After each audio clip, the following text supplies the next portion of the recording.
May we start? I want to get your opinion on something. To the bigger picture. Now it's time. From B Media Production, this is Podcasting Essentials.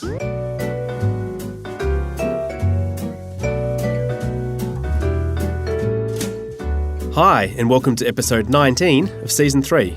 I'm Nick Schildberger, Managing Director of B Media Production. This episode, we peek behind the curtain of podcast production with our very own Head of Audio, Peter Letts, who's going to tell us warts and all what's really involved. But first, I'm delighted to be joined by our very own Nicole Goodman. Hey Nick, it's good to be back in the chair with you. It's great to have you back. Now, before we bring Pete in from the other side of the glass, tell me what's going on in the news of this wonderful world of podcasting.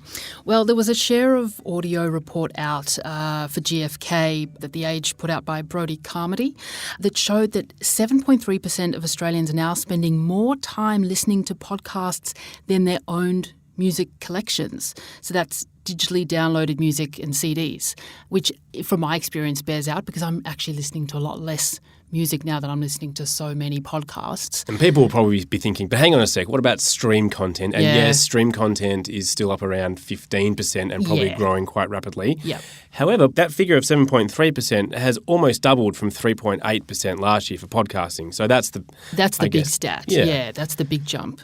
Really interesting and probably only going to get bigger, that margin as well. Australian podcast listening has also jumped from 7 minutes a day in 2018 to 15 minutes a day in 2019. So that then again it's bears more than out. doubled. Yeah, that's right. There were also a number of articles that were talking about internal podcasts. Yeah, I think they're calling them private podcasts. Private podcasts, yeah, that's right. So giving staff the opportunity to listen to content and take content in a way that they're already used to engaging with it, rather than forcing them to sit in conferences and consume material in kind of the old ways that they have, reading emails and so on.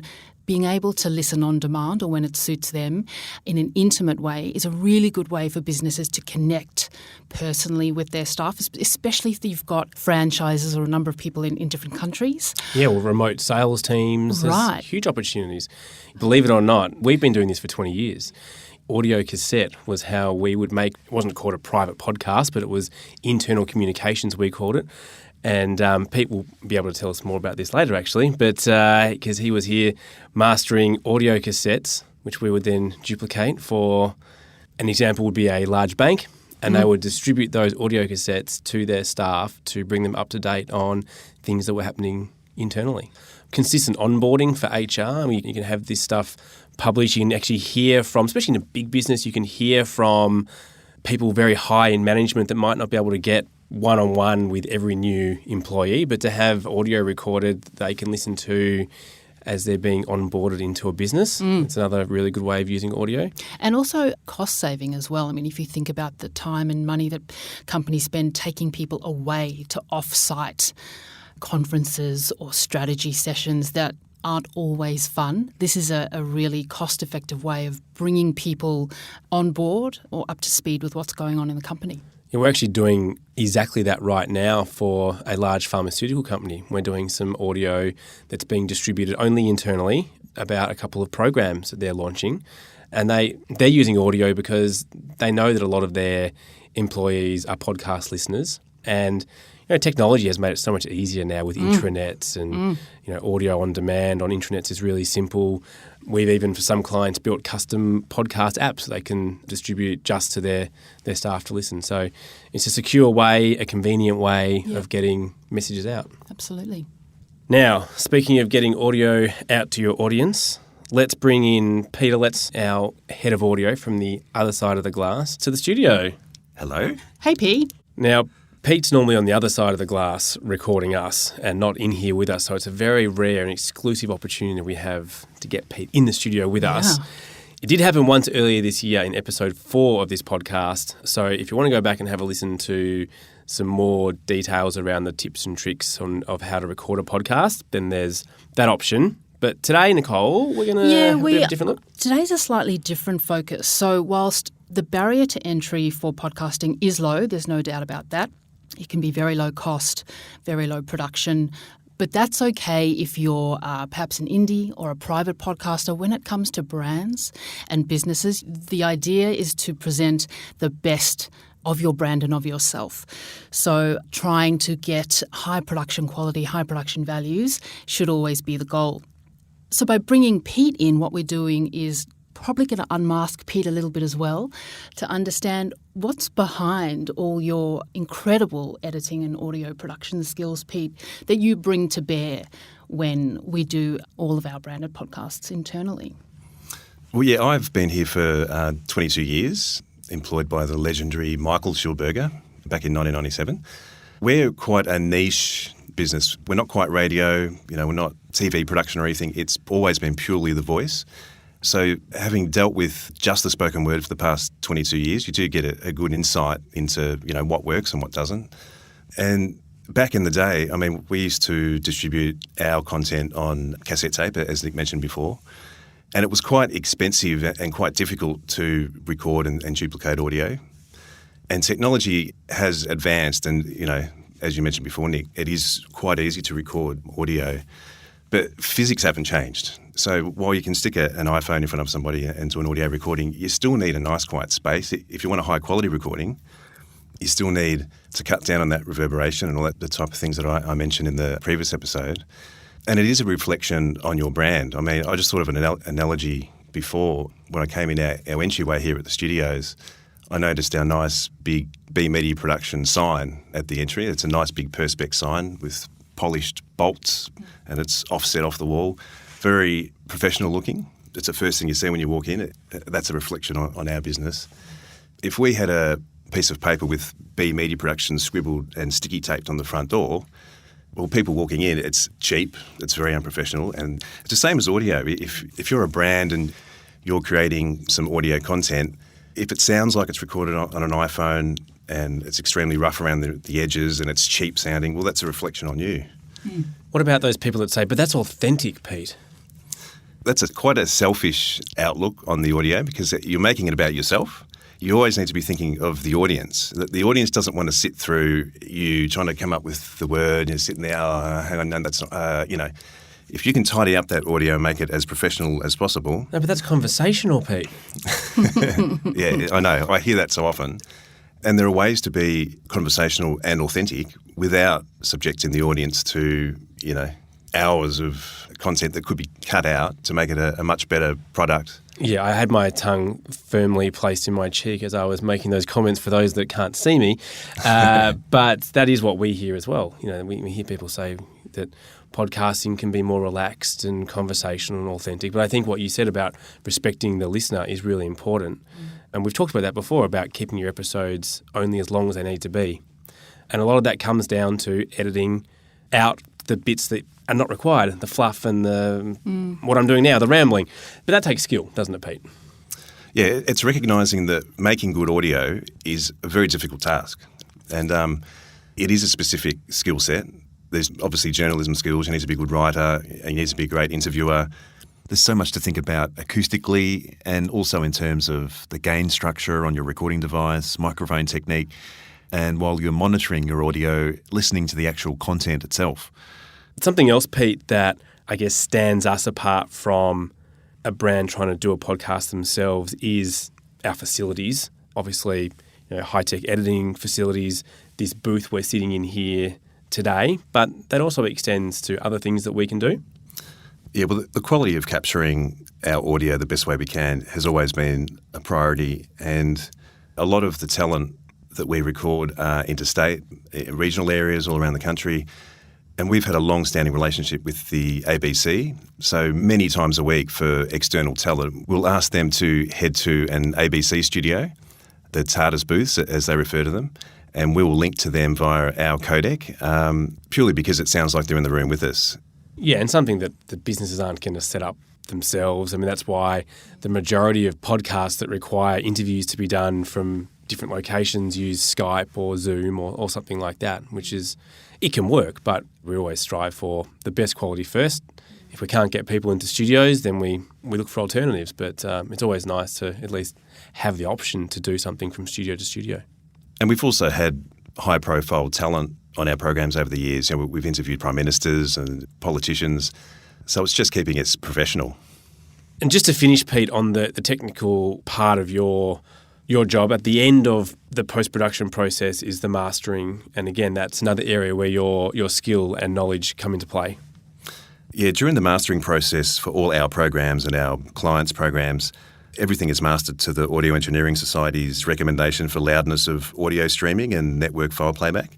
So any audio that's reproduced on, say, Apple Podcasts, Spotify, is optimised for that particular platform. In our case, it's minus 16 loudness units, which don't need to go very into. technical, but thank you.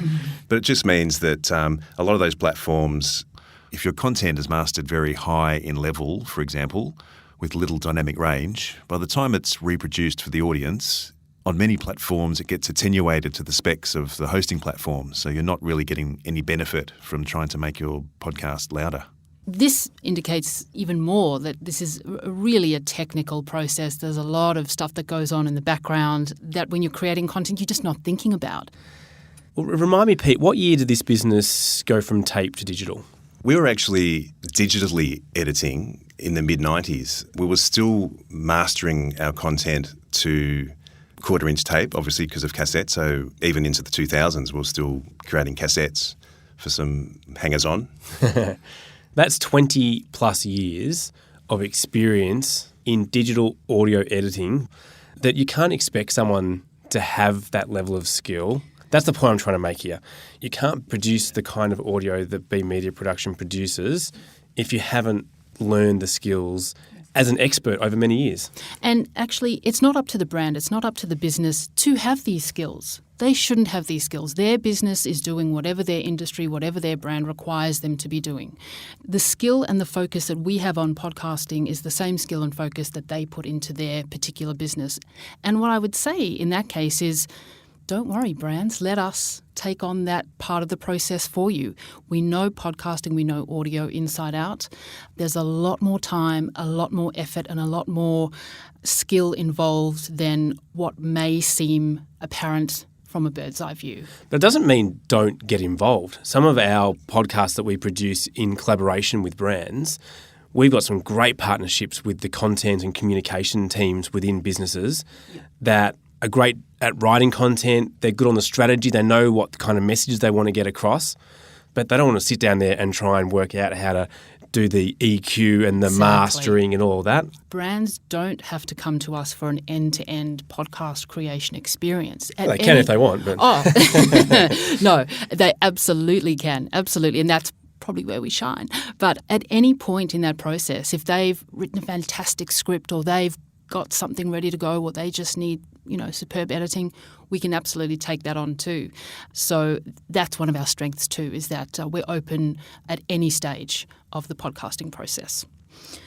I think if we take a step back, really, to produce an industry standard podcast, what are the things, you need? You need high-end recording software and equipment, a soundproof booth, a professionally written script, perhaps there's some music sourcing, some talent sourcing, you need an experienced editor, there's the marketing of the podcast, there's the distribution, and podcast producers to pull it all together. Now, this all equates to time, which perhaps not a lot of businesses have spare. Particularly if you're going to do the podcast, if you want to commit to a fortnightly podcast, right, it takes a lot of time. This podcast itself is a form of our content marketing that we do ourselves, and it's a fortnightly podcast, and it keeps us busy just trying to do just this podcast. Absolutely. And there's also so many different ways to do a podcast. So it's not just the standard straight interview. There can be a narrative style or a combination of narrative and interview. There can be perhaps fictional style podcasts, which have worked beautifully for brands in the past as well. So by speaking to ourselves or going to a branded podcast agency, you'll find out about all these different opportunities and how it can suit your business or brand. Yeah, well, that's actually really going back to the very start of our process, which is the strategy stage, where we talk through the first two questions, which are critical before you even start producing a podcast. What's the purpose, which is the why are you doing the podcast, and who is your audience? Until you know why you're doing it and who you're doing it for, there is no point even producing a podcast. Exactly. Everything we've discussed so far is irrelevant We often tell people that come to us that want to produce a podcast not to do a podcast because it's not necessarily the right fit. But once you know why you're doing it and who it's for, then you move into the what, which is the content. But you need to have those other two boxes worked out before you get to the content. And then once you're talking about the content, we go through a big process of the format, the style, the tone, the role of the host, what kind of music, the duration. All these things are done with the audience in mind. Then we move through to branding, the timing, having a timeline for production, building a content calendar so that you do stay on track of achieving, whether it's weekly, fortnightly, monthly, whether it's an episodic or a finite series.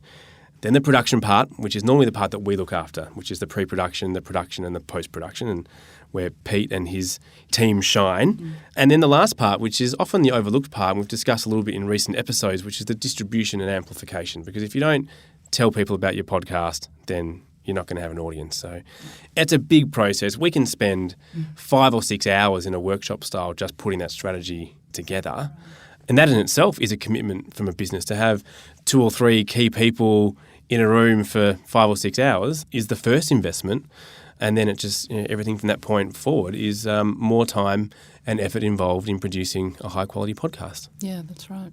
So I think while some people may look at podcasting and perhaps in the early days it was considered a simpler, easier and in some ways cost-effective medium, there is quite a lot that goes on behind the scenes to create a professionally produced and engaging podcast that people actually want to listen to and come back to on a regular basis. And it doesn't need to be expensive. It's still a lot more cost-effective than video.